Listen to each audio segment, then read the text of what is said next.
Scribd Audio presents The Spiritual Mandela, Faith and Religion in the Life of Nelson Mandela by Dennis Cruywagen.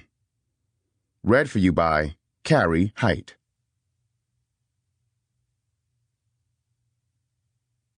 This book is dedicated to the memory of my mother Marie, her siblings, Catherine Louise, Wallace, and Melvin, the first people to introduce me to the absolute joy of reading. It is also in remembrance of my father Henry, an illiterate man who slaved to give his children the education he did not have. Introduction. The life of Nelson Mandela has been studied in almost exhaustive detail. Countless books, articles, television documentaries, films, websites, and school essays have attempted to understand how a boy from rural Transkei in the Eastern Cape could grow up to become the first black president of democratic South Africa. Many accounts rightly attribute Mandela's achievements to the extraordinary amount of courage and perseverance he displayed throughout the years he fought in the struggle against apartheid and during the long and isolating years of his imprisonment. However, there was also another side to Mandela, one that is rarely referenced in any narrative about his life, but which nevertheless played an integral role in shaping the man that he was to become.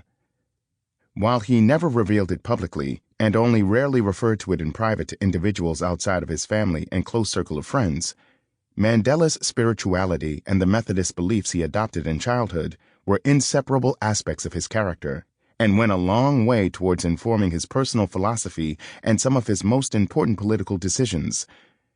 For obvious reasons, Mandela's political career dominates the majority of discussions about his life. Politics and his commitment to his political party, the African National Congress, ANC, consumed most of Mandela's existence before his imprisonment on Robben Island and influenced the way other people thought of him or understood him.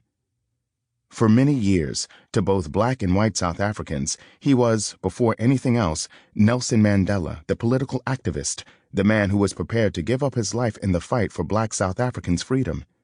The inherent righteousness of his cause, upon which depended the lives of millions of people, justified this intense devotion to politics and Mandela's reasoning for putting it first in his life, even if this meant that both his faith and his family suffered as a result. It also fostered a sense of pragmatism in him, which helped to propel his commitment to the armed struggle, even when other prominent members of the ANC, such as the organization's president, Albert Luthuli, voiced Christian concerns about using force to accelerate the resistance campaign. Adding to the lack of awareness about Mandela's deep spiritual beliefs was his Sample complete.